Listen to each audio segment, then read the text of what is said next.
For tonight's session, we are trying to get a better understanding of the importance and psychological impact of mentoring and mentorship. As part of AIS, we also try to have weekly webinars, and these webinars are designed to highlight important issues that we are all facing in the world today. And you'll notice that we have people from different areas, different continents, and we're just trying to make the world a better place. So welcome everyone. Tonight we have a special speaker who will be helping us understand the importance of mentoring, and his name is Dr. Richmond Kwame Frimpong. A bit of a background about the doctor. Now, the doctor is filled with passion to direct his sense of purpose to upcoming generation through sharing of knowledge and wisdom. His intriguing personal development program, packed for social media, radio, and TV, Success Secrets, traveled over 35 countries throughout the world. And this was done through his mentorship and inspirational speaking. He also convenes on one of Africa's biggest tertiary campuses, motivational, career, and entrepreneurial summits annually. His inspiring leadership with an excellent record of transforming businesses spanning technology and management consultancy has won him multiple awards. And for this reason, we found that he would be the correct person to talk to us. And I must say, thank you to Prince, who was part of our team, who connected us with the good doctor, because we value his input. I'm going to hand over to the good doctor. And before I do that, please note that this session will be recorded and will be available on the website abeyiestudios.com afterwards. That being said, if you have any questions, please feel free to jot them in the chat, and we will share them with the doctor. Over to you, doctor.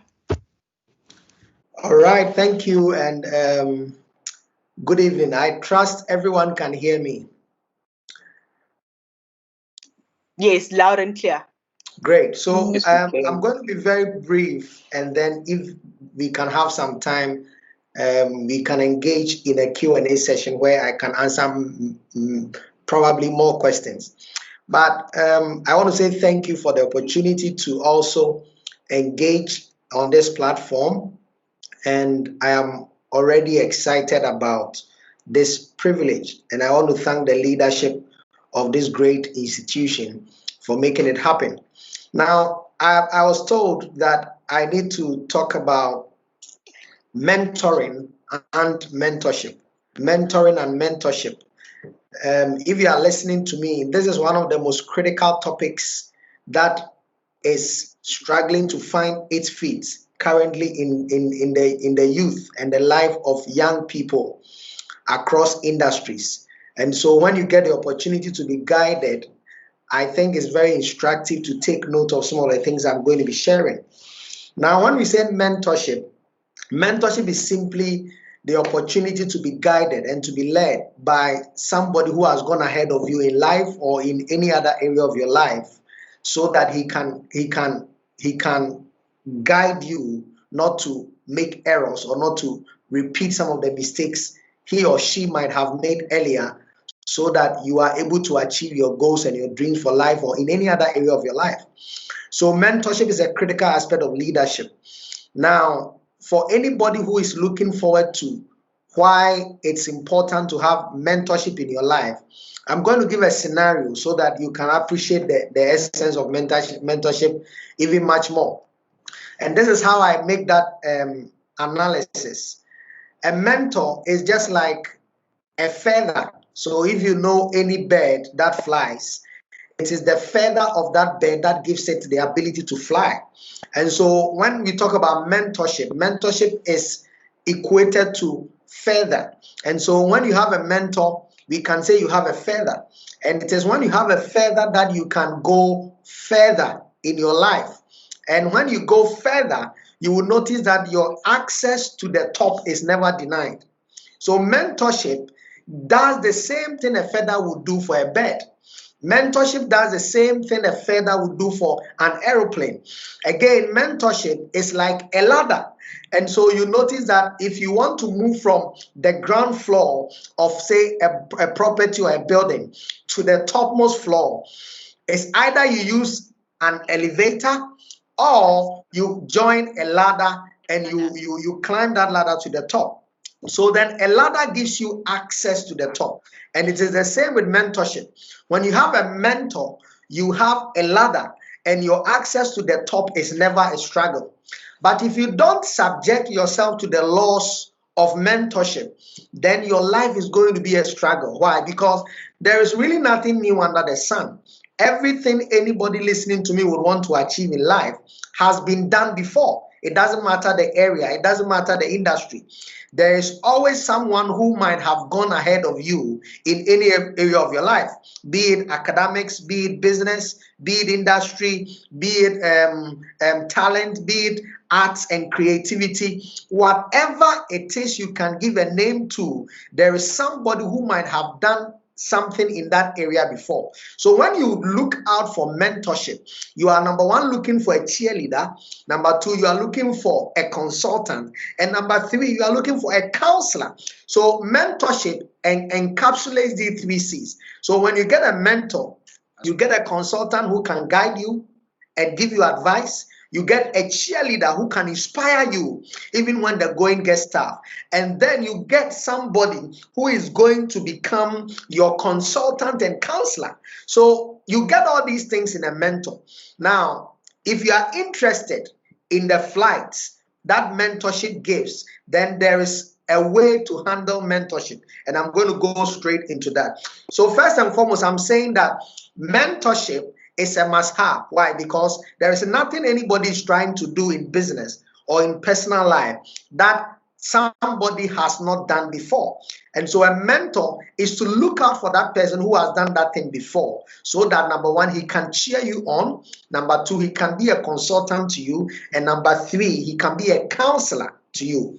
When you are done with this, then I'm saying that your access to the top in whatever area is now guaranteed, because I have now equated mentorship to feather, and I've equated mentorship to ladder. The last thing I'm going to equate mentorship to is like father. So to put the three together, a mentor is like a father, a mentor is like a feather, and a mentor is like a ladder. Now, when you look at all these three things, they give you access to the top and they make your ability to climb up quite easier. And so if you are interested in the top, then you have to be interested in getting a mentor for your life. Now, when that has been done, then you must know that to make mentorship successful, there is a mindset, there is a psychology you must have. The first mindset is that the mentorship relationship does not and the success of a mentorship relationship does not depend on the mentor. It depends 100% on the mentee. So the mentee is the one who is being tutored, the one who is being guided, the one who is being assisted to achieve whatever goal that he would want the mentor to guide the person to achieve. And I'm saying that it is a relationship between an experienced hand and somebody who will need to be guided. Now, the success of this relationship depends largely on the mentee and not on the mentor. Why? Because the mentor actually has little or nothing to lose in that relationship. The mentee needs the mentor more than the mentor needs the mentee. And so if you are a mentee and you are looking for a mentor, your mindset is that the relationship of that mentorship will be successful only if I, the mentee, wants it to be successful. And so that takes me to the next step, that because you are responsible for its success, you must know that you are the one who must put in a greater effort to make that relationship work. So you are responsible for its success. And number two, you must put in the greatest effort if you're really interested in making it work. Why?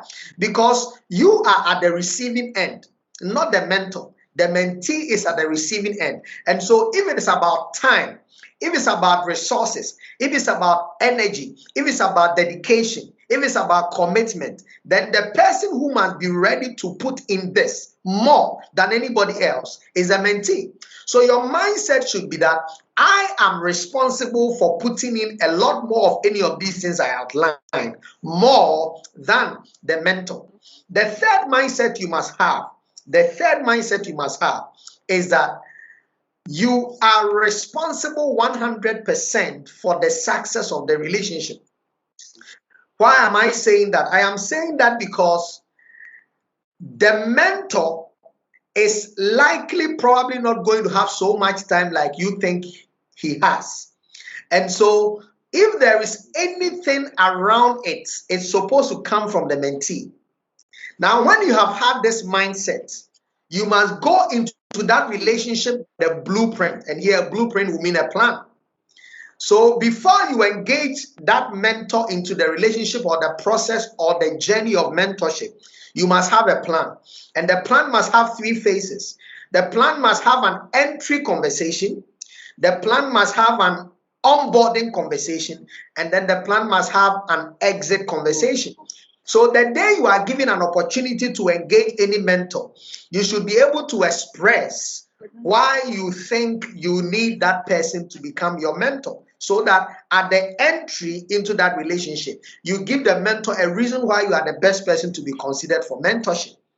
Then you can express your expectations on the onboarding. So you should be able to express your expectations and say that this and that are the things I'm looking forward to as I subject myself to your leadership and your mentorship, so that the mentor is clear on his mind what exactly you are looking forward to. Because many times people misinterpret mentorship.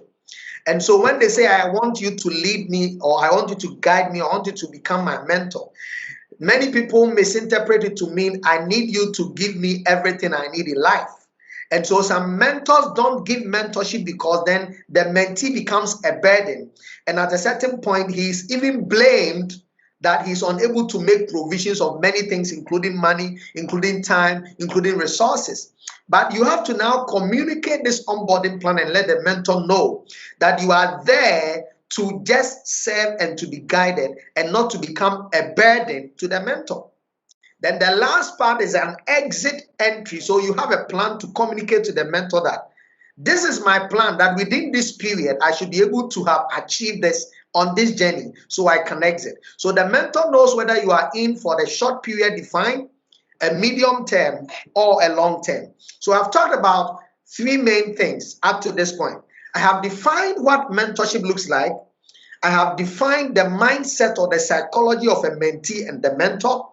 And then I've talked about you getting into the mentorship comes with a plan. And I've said the plan must have an initial conversation about why you want the mentor to pick you. Then while the process is ongoing as onboarding, you should express what your expectations are clearly. And then ultimately for exit, you should be able to let the mentor know how long this is going to take, whether it's for a lifetime or otherwise. Usually when it's for a lifetime, then it becomes role modeling. But when it is for a defined period, then it becomes mentorship. So let me give examples. Let me choose an example in the Bible. There is an example of a man in the Bible called Moses. And he had a vision to accomplish a task of taking the Israelites from one point to another. Now, at a point when he started working, his father-in-law noticed that he was spending so much time and doing almost everything by himself. And he noticed he was stressed out. But the father-in-law had been a leader over people before. And so then he engaged Moses and told him that, look, you are going to stress yourself out in this leadership role. If you want to be successful with leading people, you have to share the burden of leadership and do a delegation process so that the people you are leading, you can select a number so that you can now impart the same essence of leadership, the same knowledge, the same mindset, and do a division of labor so that they can support you. Now, that was mentorship right there. So the father-in-law of Moses, who was called Jethro, now became a mentor to Moses over a period. So that's the point I'm making. Over a period. So as long as Moses had access to Jethro, he got mentorship to now be able to set up a team that could assist Moses to lead instead of Moses leading by himself. If you go to industry, there are many people. Let me give the example of Warren Buffett, who is one of the millionaires in the world. And one of the critical revelations or understandings he shared on his life journey and his success is that he looked up to his father as he was growing up, and so his father became a guide, and it was actually his father that introduced him to the lifestyle of investments. And so he said that his first investment was at age 14, and from the age of 14 up till now, his wealth is ascribed to that act of beginning an investment, and that is what has made him one of the world's wealthiest entrepreneurs. And so here also, within the time his father was around and alive, and the time he was a young man, he was guided on a certain course to financial independence. And so then there was a time where he was led into that realm. That is why you must have this plan of entry, onboarding, and exit. And when you are able to do that, it helps you so much and very well. The last thing you have to do when you have been able to cross this path is that you must do well to make sure that you commit yourself to the dictates of the mentor and the process of mentorship.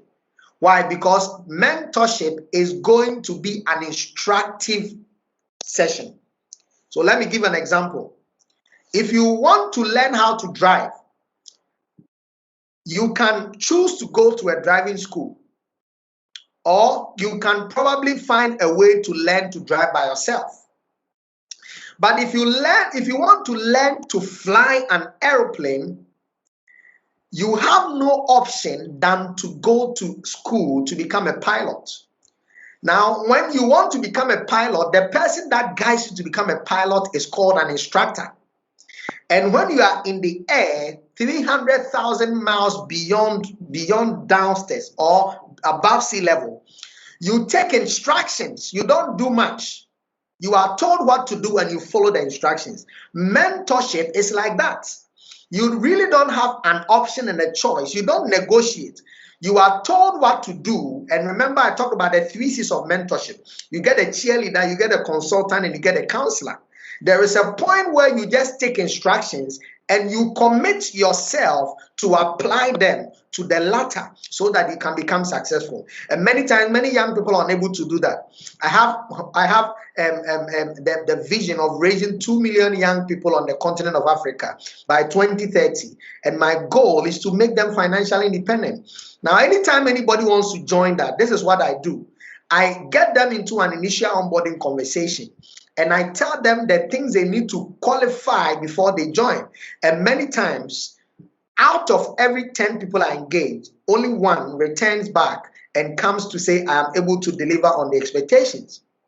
So many people can't take on mentorship because they are unable to stretch themselves. They are unable to subject themselves to go an extra mile and to do more than is expected. Sometimes they can't even take criticism because a mentor is the one who can criticize you, who can speak to your face, who can correct you when you are going wrong, and who can tell you to stop when you are going a certain direction. Your ability to make this thing work is your mindset to respect that this mentor has whatever it takes to become an instructor. And so you don't argue, you don't debate, you just pick whatever they tell you and you do it. Ultimately, as I end, another example of being an example to a mentor who instructs you is the example of Mary, the mother of Jesus. And there was a day Jesus went into a meeting. And when he went into the meeting, it was a wedding. Mary wanted Jesus to perform a miracle with wine because the wine was running out. Now, he had to approach Jesus to tell him to do something about the wine. And Jesus pleaded with him that at the time she was asking, he couldn't do much. Now, Mary now went back to the people who requested for that help. And she told them one thing that everybody listening to me should learn about the relationship of mentorship. Mary told them that Jesus is telling me that he's not ready to, or he's not in a good position to deliver us at now. However, whatever he tells you to do when it is time. That is the way you pick instructions from a mentor. So whatever your mentor tells you to do, you've got to do it. Just that, as you are going to the mentor, you don't just go empty-handed or blank-minded. You go with your blueprint. You go with a certain perspective of your plan for life. You go with a certain understanding of your future. You go with a certain smart goal to say that, mentor, this is how I want to approach life. How can you guide me? So that just in case you fall into the wrong hands of a supposed mentor who may be taking advantage of you or who may be doing something negative, you are able to think and tell the difference between good, the bad, and the ugly, so that you don't also fall into wrong hands in the name of mentorship. So you must have your own conviction, and you must be able to be certain about the decision of mentorship, so that even when you are given instruction and you are being guided, you know what to do. Ladies and gentlemen, as I end to open up for more conversation, I want to say that mentorship is a must-have for anybody who would want to go further in life. There is nobody who would want to get ahead in life beyond the normal who can do without a mentor. It may not be institutional. It may not be a very formal engagement, but many people informally, casually have looked up to certain people whose life have become a direction and a guide to them. To some, their mentor was their teacher, but they never engaged them as mentors. To some, their mentor was their dad, but they never sat down to say, I want you to be my mentor. To some, it may be an entrepreneur in another country, but you read about them and you notice that their life was great and you wanted to become a mentee of them. Now, having said that, because you need a mentor, you do not also practically have to sit down face to face with the person you want to become a mentor to before you sign up for mentorship. Particularly in this world and currently the way digitalization has taken over the world, you can actually get a mentor without the permission of the mentor. And you can follow a mentor without the mentor knowing. All you've got to do is to leverage on the digital systems, the social media systems, the opportunity to now reach out to anybody through online systems and just read about them, follow them, get their materials, look at their successes, read about their mistakes, and just apply that to yourself. And so even if you are disadvantaged to engage somebody officially through a relationship like I narrated, you still don't have any excuse not to have a mentor. You just have to identify what you are looking for in your life. Go online, Google about that person, go to social media, check about that person. In fact, you can even become a mentee by going to like the Facebook page of a mentor. You can send a friend request on LinkedIn. You can do so many things now without formally engaging a mentor physically. And so nobody has an excuse to say, I don't have a mentor.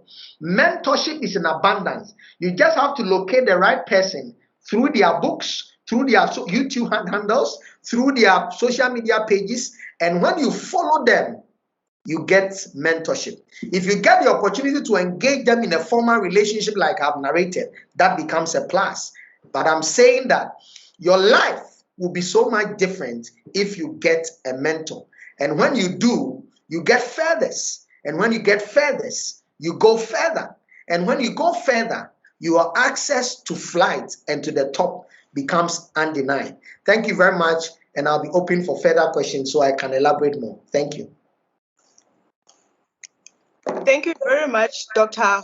Kwame Frimpong. That was more than a mouthful. So what we'll do is we'll open up the questions.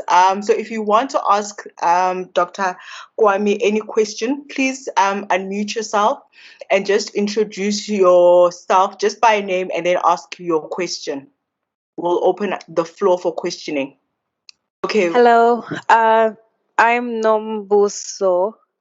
And I have a question with regards to, I guess, figuring out the last part of your presentation, figuring out what's the best criteria to use when choosing a mentor. Because, yeah, as much as I guess I can jump onto Facebook and just find someone how can I best align myself with someone that I know can help me achieve my goals? Great question. As I was talking, I mentioned that before you get into mentorship, you must have a plan. Now, if you want to know what it takes to be able to pick a mentor, this is the scenario. You should know where exactly you are going in life, first and foremost. That is why I said sometimes you can even fall into wrong hands. But when you know where you are going, it guides you to know who to become your mentor. So let's say I want to get to Maryland from Accra in 2 weeks. Number one, I am clear on my mind the picture of my destination. Number two, it will guide me to know what I need before I can get to Maryland. And then number three, it will tell me the price it will take to get to Maryland. So the best criteria is to be clear on your mind about the picture of your future. If you can have clarity on where exactly you want your life to get to, 5 years from now, 10 years from now, 20 years from now, it is the same as the destination. So it tells you the ticket to buy. It tells you the embassy to go to if you need a visa. It tells you the time to even buy that flight and why you should buy that flight. And it tells you the time it will take you to get there. You cannot just pick a mentor when you don't know why you want to pick the mentor. So if I want to become an investment banker in 10 years, the only criteria that will guide me to choose a mentor is to now check one of the best investment bankers that mimic or produce the same kind of future I want to have in investment banking. So I can tell that this is the kind of person I need. If I want to marry a beautiful lady in 3 years who would understand me and work with me in my plans, I should have clarity as to what kind of lady do I want to marry and what kind of model marriage do I want to have, so that when I'm looking out for a mentor, that criteria becomes a guide. And if the person doesn't have, but is so successful out there, the person still doesn't qualify to be a mentor to me. So the number one criteria to choosing a mentor is the mentee's ability to capture the picture of his future, so that you can compare the pictures of the mentor to your picture of the future, and you can check the values you've cherished. So I value integrity. The mentor has achieved success in career, but does he also value integrity? So your values could become another guide. The mentor might have done well in marriage, but he doesn't value integrity. So that person can be your mentor. So your values, your vision, and your purpose in life are three critical things that you look up to when you are looking forward to a mentor. So that even just in case, the mentors don't have your values, but they've been able to get to where you want to get to, you know what to pick from the mentor and what not to pick from the mentor, so that you are guided. Thank you. I have a second question. So in an organized mentoring program, for example, in an organization where you probably have mentors that are coming in to mentor specific people in an organization, what kind of barriers or guidelines can you put in place to be able to manage the relationships such that a mentoring relationship doesn't turn into something else, being more personal? Or how do you try and fit that kind of mentoring relationship in its proper context?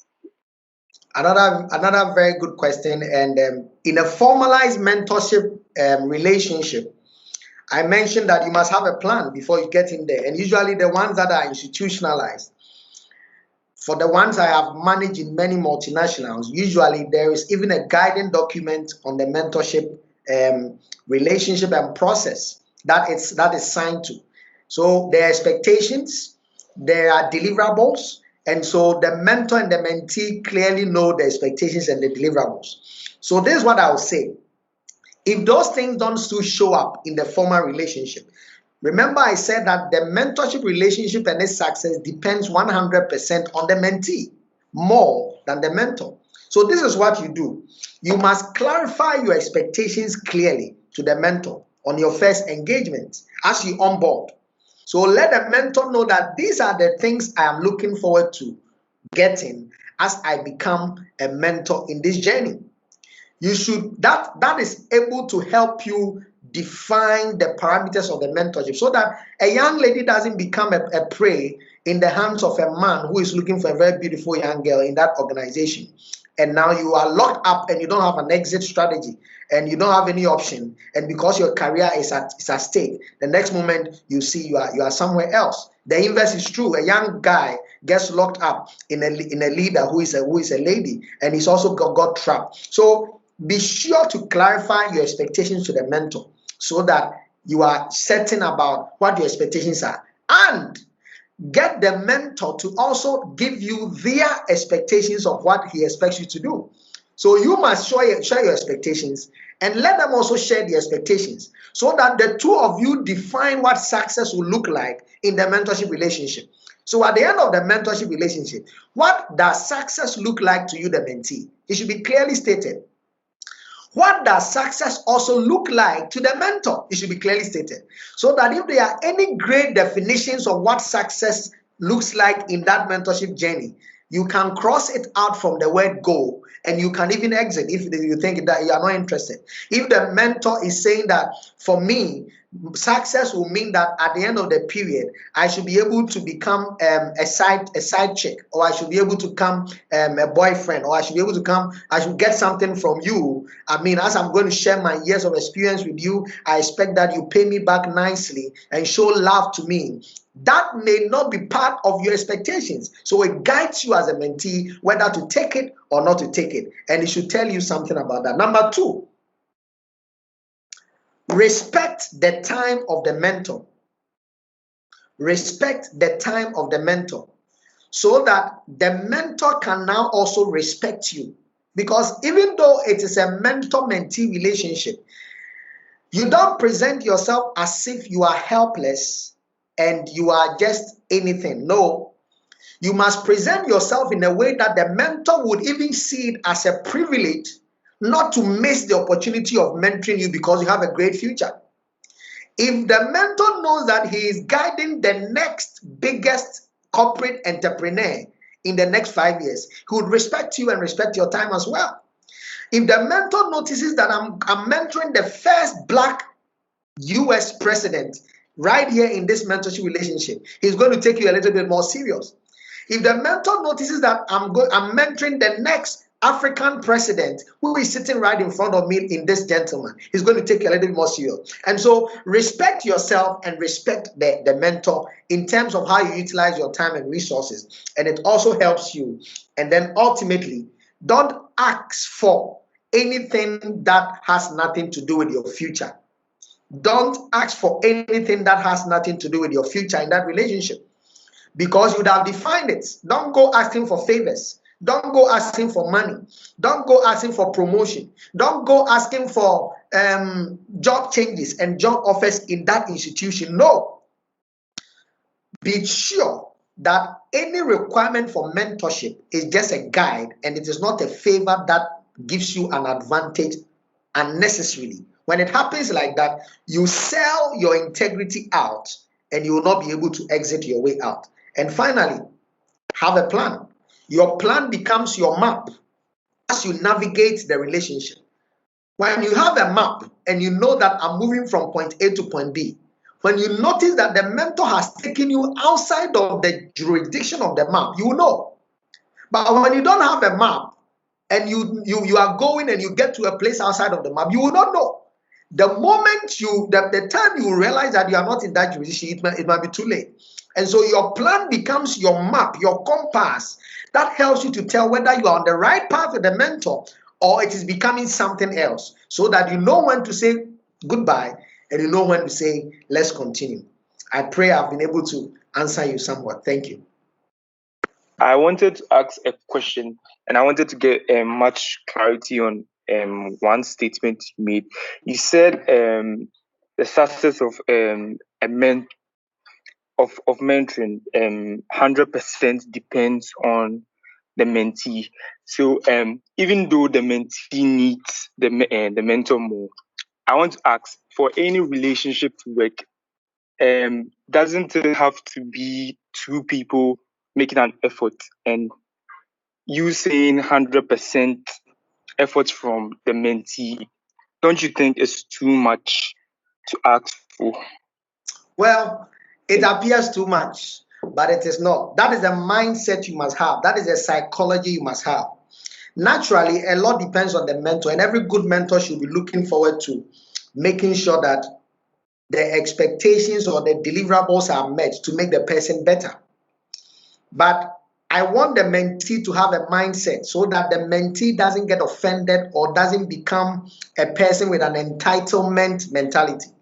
So that now, if the mentor is unable to, for example, allocate time for you, or if the mentor is unable to help you at the time you want them to help you, or if the mentor is unable to do certain things, you get offended and then you become disillusioned about the relationship.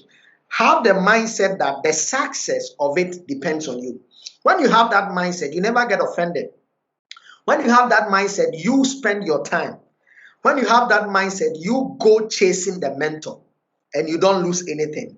So that is just a psychology. It is not a fact. But the psychology, the mindset you must have is that if this mentorship relationship would work, it has everything to do with me more than it has everything to do or anything to do with him or her. And when you have that mindset, you'll be amazed that you become proactive. You'll be amazed that you become committed. You'll be amazed that you sacrifice for it. You'll be amazed that you are stretched and you take up the stretch and you never get offended. You never drop the ball and you never see the success of it being anybody's responsibility.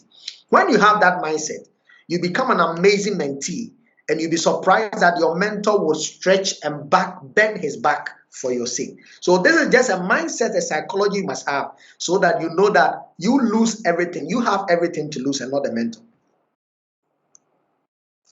Hi, Doc. Hi. Kwame here. My question is actually related to Joy's question. Also, with regards to your comments on Prince's question, saying that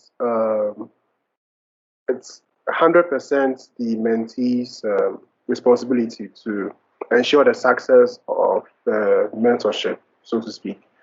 There have been studies where the human elements of a mentorship relationship has a huge impact on how it will be beneficial to the mentee. You saying it's 100% the mentee's responsibility, it appears a bit theoretical because human beings are human beings. If you have to deal with a mentor who sort of expects you to bend over, you might find yourself doing something which is, should I say, beyond your moral context, right? To try and make it happen. It shouldn't be a 50%, 50% relationship so that I meet you halfway, so that you understand, I learn from you, you learn from me. That's my question. And also with regards to as a follow-up question to Joy's question, that the criteria for selecting a mentor, we cannot all have access to a specific mentor. If, for instance, all of us want to be mentored by Bill Gates, it's not going to be possible. So what would someone like me do in such a situation where I want to be mentored by one guy, but the guy is so busy? How do I make the most out of that relationship? I hope my question is... All right, thank you. So you are saying that probably it should be 50-50. You learn from me, I learn from you. Remember, I'm talking about the mindset of the mentee. Now, let me clarify 3 things. Mentorship is a relationship. But there are 3 kinds of relationships you will need to be successful in life. There is a mentorship relationship. There is the colleague relationship. And then there is the protege relationship. The mentorship relationship is northward. The colleague relationship is in the middle belt. And then the protege relationship is in the southward. Now, you don't have to confuse the three. A mentor doesn't learn from you. So it is not a relationship where he learns from you and you learn from him. No. Because you need the mentor. The mentor really doesn't need you. So you don't go into mentorship and say it is a 50-50 thing. You learn from me, I learn from you. No, that is probably a colleague relationship. You are the same level, you think the same way, and you want to exchange and sharpen yourself. So you sharpen like iron sharpens iron. You sharpen yourself, you stretch yourselves together, you share ideas, you learn from each other. Probably just like marriage or business partnership or joint ventureship. But mentorship does not require any exchange at all. In mentorship, you are looking up. In mentorship, you are looking up. And so have the mindset that the relationship success depends on you. Now, when I say success of the relationship, it doesn't mean, for example, I have a mentor, supposedly. I am a young girl and the mentor wants to sleep with me. Success of this relationship doesn't mean I continue the mentorship. Success will mean I discontinue because of where we have gotten to. So it is not, success will not just be because he wants to sleep with me and I did not agree and so we are no more in that relationship. It means it is a fail. No, I have made that mentorship successful because it was going to end me up somewhere. So the success of me not getting into that wrong relationship depends on me, especially when I have my picture of the future clear and I know that this mentor is not going to lead me anywhere. You have been able to cut it short and it's successful in your favor. Who is responsible? You are. But if you don't do that and you say he's demanding this and I still have to do it, and you do it and it takes you to the negative side, you are still responsible because it is your life at stake. That is why you must have that mindset that 100% depends on you. And 100% depend on you, and success may not necessarily mean that you get into the mentorship relationship and the mentor is becoming negative and you break that relationship. You have failure. No, you have been successful at making sure that the reason for getting into that relationship has been maintained. So this mindset will help you if it's a mentor. If it's a middle belt relationship, then you choose a colleague who must think like you, a colleague who can stretch your dreams. That one you share. That one, it depends on both of you. Then for a protege, it depends on the protege and you, because you are bringing the protege up. You have a responsibility to bring the protege up. Many people don't have any mindset to mentor people. You are the one who sees the person as a mentor, but he doesn't have any responsibility over you. So you must lead the relationship from behind. And here, you may not be a mentor, but you are leading the mentorship relationship. That is when you become 100% responsible. So I can actually let Bill Gates lead me without Bill Gates' permission. That is leadership without the title. That is mentorship without the permission of the mentor. How do I do that? I may not even have a one-on-one encounter with Bill Gates, but I'm going to fish out from the beginning of his life to his current life and get to know everything about him, get to know every mistake he made, get to know every decision he made, visit and enter into any meeting he's going to, read every book he's reading, watch everything he has spoken about, and I'm going to be reading and thinking his mind, and I'm going to be picking up everything he needs to do, and he will be mentoring me without his permission. And so I will be leading the mentorship relationship even as a mentor. When you have that mindset, you are 100% responsible. Thank you. The last question I think you talked about, I want a person, and it's very difficult to get a person, and that is the only person I want. Remember, I said that mentorship helps you to get to where you want to get to. And it cannot be possible that in your life and the picture of your future, there is only one person on earth that can help you achieve that goal. It shouldn't be possible. If there's only one person you have identified, then you need help, because there are many people we can guide you to look up to, who may be achieving what you have to achieve. And let me say that We don't have a mentor that is able to serve all your needs 360 degrees. Your life is made up of family, marriage, finance, academics, business, career, relationship, ministry, and number. You will not likely get a mentor that gives you all 360 degrees for your entire 100% life. So when you look at your life, you look at the department of your life, and you look for people that have travailed the odds and have become successful in those areas. So you can have a mentor for your financial life, a mentor for your academic life, a mentor for your career life, a mentor for any other aspect of your life, and you put them together and you become the beneficiary. When you look at that, you don't really chase one person per se that you must have by all means. And if you don't get them, you don't become successful. No. And I'll be ready to guide anybody on this platform to get a mentor with or without their permission, to get a mentor that is not just one person, because if only you have a picture of your future, you can get 1 million people who can guide you to that future. It can't be one person. It's not possible. Thank you. Thank you, Dr. Frimpong. So there's a question in the chat, and it says, I have also heard time and again from mentors saying that they are not there to be cheerleaders because they feel it gets into the head of the mentees. If this is absent, do you quit on the mentoring relationship or do you continue? Well, you see, don't be in a hurry to quit if only the mentorship relationship is not hurting your values. Remember, I said you are responsible for the success of the relationship. And so when your mentor at the onboarding tells you that I'm not here to cheer you up, don't be bothered. Be interested in the picture of your future and what you are looking for, so that you can get another cheerleader who can give you some inspiration and some motivation, and you can get the hard hits and the instructions from the mentor you are looking for. It's your future that is at stake. Don't be going about looking for somebody who will clap for you. If you get it, it's an advantage. Many people don't even know the art of mentorship, but they have been successful.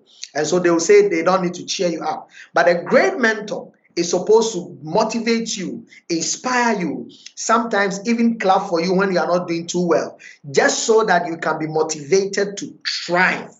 But it's not everybody who knows that. But you may pick the person as a mentor. And he knows that he just needs to shout at you. He just needs to stretch you. He just needs to make things hard for you. It's a mindset. But remember, you are the chief executive officer of this relationship. Lead from behind and make it work, with or without cheerleading. So I just want to add, this is for many people that I have seen who are trying to, find mentors in their lives. You've explained, you've given pointers as to how the mentee is responsible for the relationship. Can you give us like some really specific attitudes that a mentee can have in following through with the mentoring process? Because, for example, you have mentors who are really busy. You have mentors who have a lot on their plate. What is the posture that the mentee should have to be able to make sure that they maximize even the little times that they're able to have with the mentors? Great. So number one, I'll say that be clear, crystal clear on what exactly you want from the mentor. When you are crystal clear, even when you get a minute, you know what you are looking out for. Number two, follow the mentor. Follow the mentor means that don't wait till you get an opportunity to meet the mentor before you even know what they are thinking and what they are doing. Follow them. Whatever they are doing, be interested in whatever they are doing. Particularly now with social media, get to know everything they say about, they talk about. Get to know everything they write. Get to know everything they speak about. Just know the mentor inside out, and be interested in what they are interested in. Be interested in what the mentor is interested in. So if the mentor is interested in one particular activity, be interested in that activity. If your mentor is a golfer, you've studied him, you know he's a golfer, he plays golf every Saturday, Get on board, get your golf clubs, be a golfer as well. Join him on the golf field every Saturday within the same time and play with him. When you get his interest, you lock him up into your time. And remember, I said you must be prepared whenever you are meeting your mentor all the time. You have the picture of your future. So even if you meet your mentor in a second, you know what you are looking for and what you are going to be asking them about. And then you must anticipate your mentor's next move. Anticipate your mentor's next move. You must always know what they are thinking. You must always know whether they are going to get busy. You always know what exactly they are looking out for, so that you can even become a help, an assistant to the areas that they need hands and they need help with. Example, you know your mentor is very busy and he has a social media handle, but he doesn't have anybody managing it. If you are very proactive and you want your mentor to now be looking for you, you can suggest and put together a plan and say, this is how I can help you manage the social media page, so that you free some of your time. You become very proactive and very clear. So the mentor now knows that you are actually a great addition to his life. So then you live in such a way that he thinks he needs you, but you need him. So you approach that relationship where you now also give to the mentor. You don't sit in a position where you are waiting for the mentor to call you at this time. Let's meet and let me ask you what you are looking for. No. Follow the mentor hard, get to know their interests, get that interest too. Follow them hard, get to know what they need to make their life easier, and become a solution to their problem, so that now they will look for you. And as they look for you, they will now have no option than to deliver your mentorship services for you with or without their permission. Then the third thing is that do not become double-faced with your mentor. This is what I mean. Many people have mentors. They meet them, they talk very nice about them in their face. But when they leave their presence, they talk very negative about them. Even if your mentor is not getting time for you, don't speak bad about them. Don't murmur against them. Don't speak negative about them. Have an open mind. Have a mind that says you are responsible, and always speak positive things about them, even if it doesn't go well like the way you are looking for. Why? Because when you do that, there is a principle of connection. And that principle of connection, when you are talking bad about somebody, supposedly your mentor, he may not hear it, but it affects your connection and you may not be successful. So number one, be clear about what you want, and just make sure that anytime you meet the mentor, it doesn't matter how long, you are able to drive the mentorship relationship to get what you want. Number two, follow the mentor, follow the mentor, follow the mentor. You can't say you want me as a mentor and you are not subscribed to my YouTube handle. You are not serious. You don't know what I'm thinking. You don't know how I'm thinking. You don't read all my publications in the media. When I'm on TV, you don't watch it. When I've written a book and published a book, you have not read it. You cannot be my mentee. Can you imagine if I met you at the airport in Las Vegas or in Washington, D.C., and the moment I met you, you said, "Hi, Doc, I read your book, your latest book on New Year Fresh Start, and I particularly like the last point you mentioned when we are trying to compare this thing to that thing. My question was this." Immediately, you draw my attention. "Hi, Doc, I read your last Facebook post, and it was really interesting. So did you really mean that to do this and that? This is what it means." You generate their interest. When you do that, you are following hard, and the mentor now builds interest in you. Then the third thing is that become a solution provider to the mentor. How do you do it? The mentor is your client as well. The mentor is your client. The mentor is an invisible client. So you must look out for the problems of the mentor. You must look out for the needs of the mentor and begin to offer solutions as a client.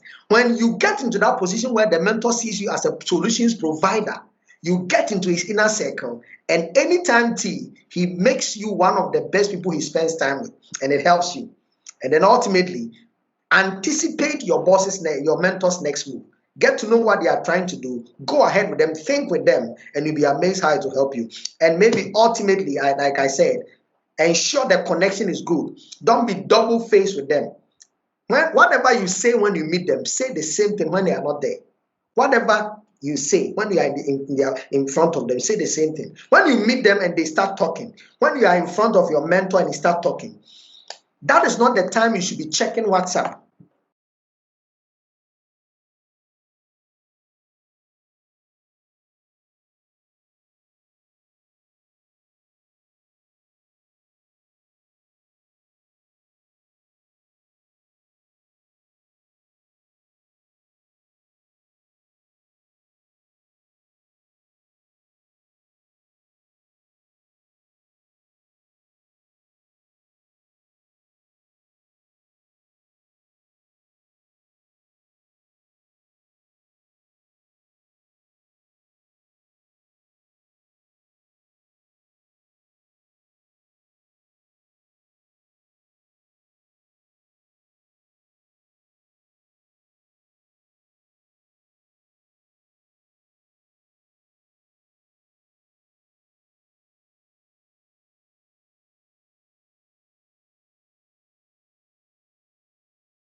Yeah, hello.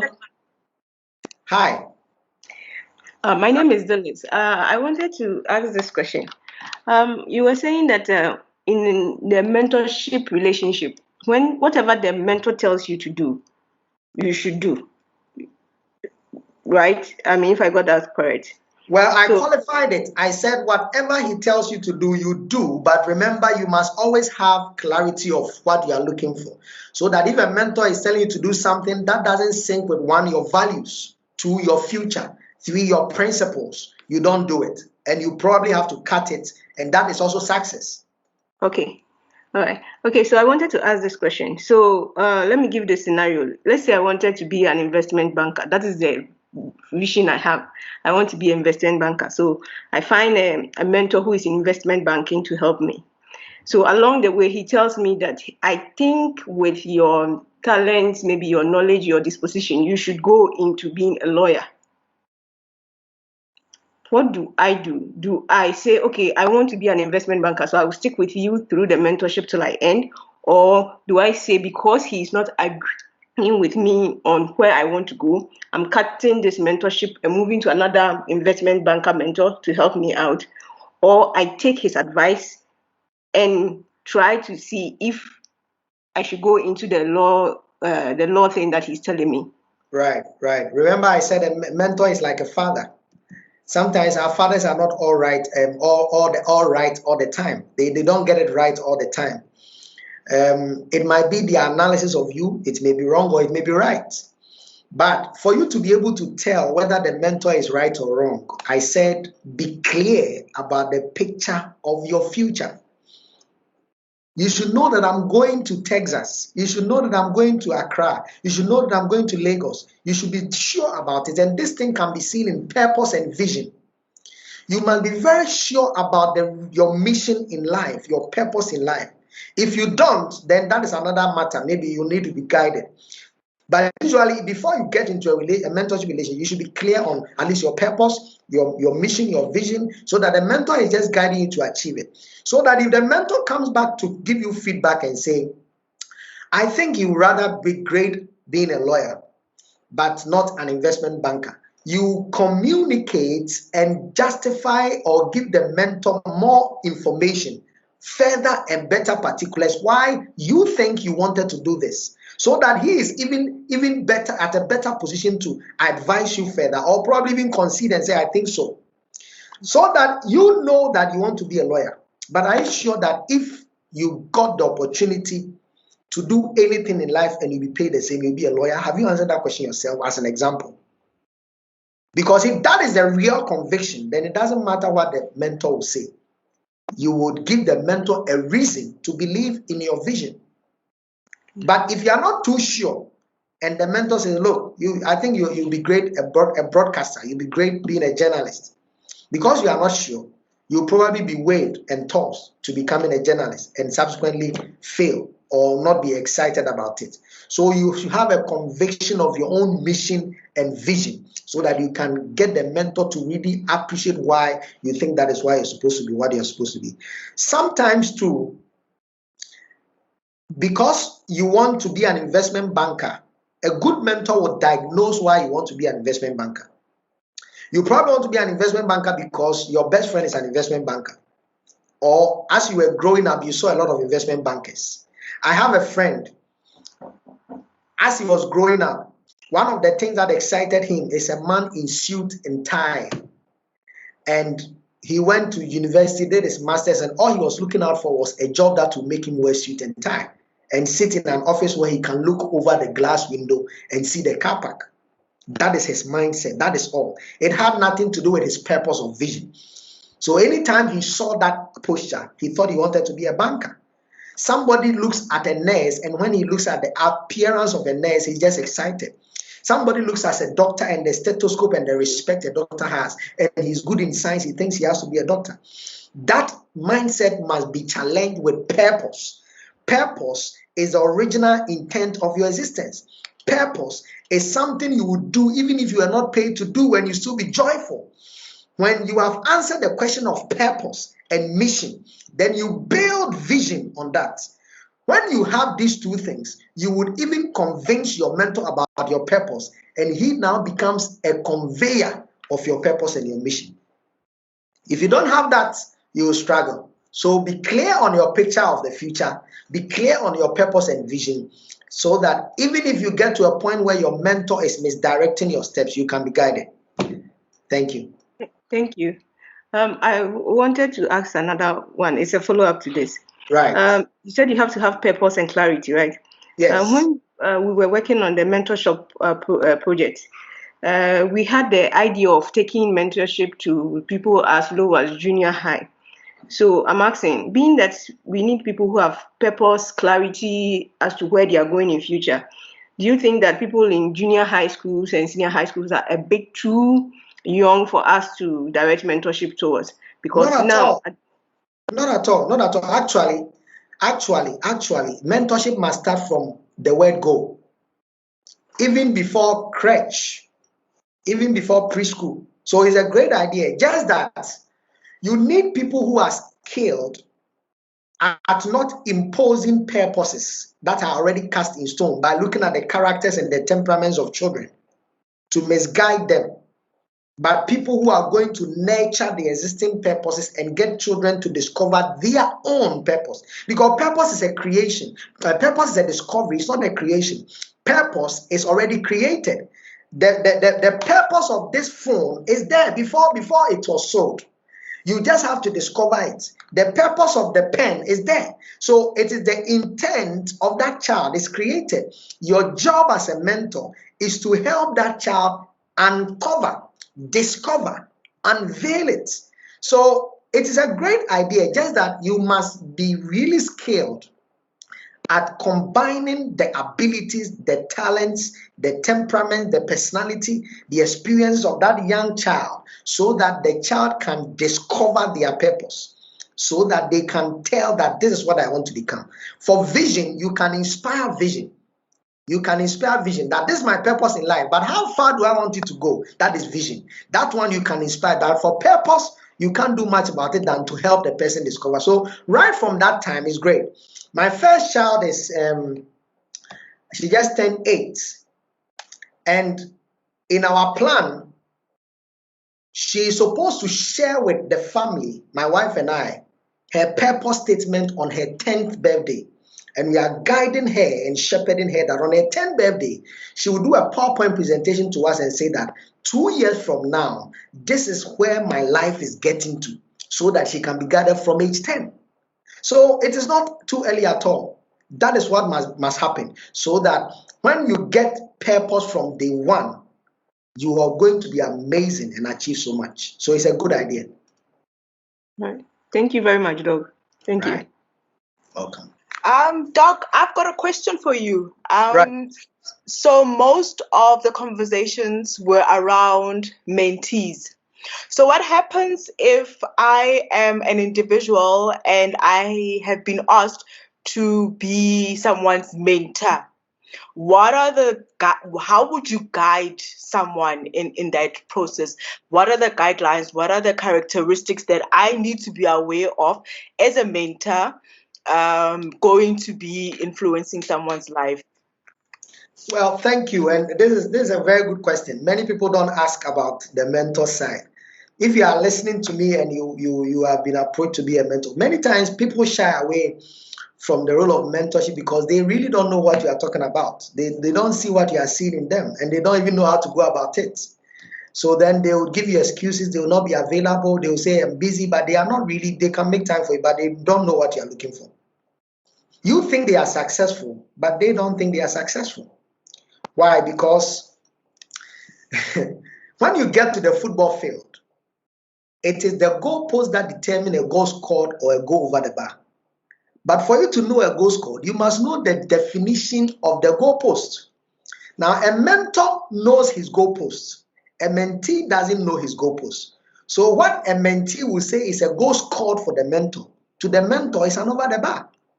So somebody will look at you and say, you have a PhD, you have a good job, you have this, you are successful. But to him, he's not. Well, because he's looking at something bigger than that. Now, if you are a mentor or if you are approached to be a mentor, this should be your understanding of mentorship. You have been given an opportunity to become an influence to a life that is going to influence other people. And so it is like a doctor who is given the opportunity to operate on a sick person on the theater. And the life of that person is in your hands. There are things you do and things you don't do that will make or unmake that person's life. And this is a destiny in your hand. So for you, the mentor, this is how you must see it. That anybody who approaches you to become a mentor, you are dealing with destiny. Now, destinies are just ones and they affect generations. So you better take care, because one single decision you take, or one single action you take, or one single misdirection you make, you are taking hundreds and millions of people's life astray. So you don't see it as a casual thing. See it as a great, delicate thing you are going to do, and be particular about the outcome. What exactly do I want to, does this person want to achieve? Be clear about it, so that you can help yourself to help that person to achieve that goal. So if you are clear that this young man wants to be an investment banker, he's currently first degree in the university, what can I do to make him achieve that goal? So that one day, when he becomes a chief executive officer of an investment bank, my influence will run with him and affect more lives. If you have that mindset, you see the opportunity to mentor as a privilege. The opportunity to mentor is not it's not just anything like that depends on you or not. No, it's a privilege. Somebody is handing his life to you. And so when you see that opportunity, you take it with care. But I'm saying that be clear about the expectation, so that if you cannot help in that expectation, you don't take on a role you cannot play in the name of I am a mentor. Because if the girl came to you and he said, I want to be a good husband, and you know you are not a good husband, but out there you are proclaimed to be a good husband, don't accept it. Be candid and say, I am unable to. If there's anybody else you can prescribe. Don't take it in the name of I can't say no. No, because it is a destiny. So don't become what you are not. It shouldn't be compulsory. Many people are seen as many things they are not, and they know that they are not, but the world make them feel so. So many young people will come to you. If you think you are not, don't take it. The next thing is that you must be particular about the boundaries of your role. There are boundaries to the role of mentorship. The fact that you are mentoring a young lady or a young man does not mean you have 100% control over their lives. No. And so it is not a take it or leave it relationship where I say, I told you to do this, you didn't do. For example, you say you want to be a lawyer. I think you must be a doctor. If you can't be a doctor, have your way. No, it's not a take it or leave it. No. It is an expectation sharing, and you make your case, the person makes their case. It's a conversation, not a confrontation, so that you help shepherd the life of that individual so that you can get yourself paid off. And then the last thing that a mentor should also have is that you must also have a plan and must have an exit plan. Mentorship is not forever. It's not in perpetuity. So anybody who comes to you as a mentor, draw a plan and say that we are beginning from here, we are ending here. And my goal is to ensure that he gets these milestones and he achieves this goal. When you are able to do that, you become a successful mentor. And when you are a mentor, you don't have every answer to every question your mentee asks. Don't pretend. There are sometimes they come to you, you don't have to share success. Sometimes you have to share failure so they can learn from failure. Mentorship is not just about your success. Mentorship is about even your down times, where you made very bad decisions, where you made very silly decisions. Share with them. Be candid with them. Be human with them. Be open with them, and you'll be a successful mentor. Thank you very much, Doc, for the answer. We have reached the end of our session. I don't know, before I do the closing, if you have last words for the team. Well, my last words are this. If you are interested in flight, then you need a mentor. If you are interested in getting access to the top, then you need a mentor. If you are interested in becoming successful with purpose, then you need a mentor. Why? Because a mentor is like a father. He will give you a feather so you can go further in life. Thank you. Thank you so much, Dr. Frimpong. I know personally I learned a lot, and I'm hoping the rest of my team members and everybody who joined us learned a lot. And we appreciate you taking time out of your busy schedule to be part of us and share your wisdom and your knowledge with us. We really, really appreciate it. And we hope only the best for you and the family from today and future. We really, really appreciate you and thank you. And hopefully, even when we need you again, we'll be able to call you and really ask for your assistance, and you'll be more than willing to help us out. Thank you. Let me just add finally that any one of you who would still want to get some more guidance and assistance, just go to my YouTube handle and type Richmond Kwame Frimpong, and I have an online coaching called RKF Coaching that you can be guided on so many topics. Subscribe now and I can assist you. Thank you. Thank you very much. And that's the end of our session. Thank you, guys. Good night, good morning, good afternoon, depending where you are in the world.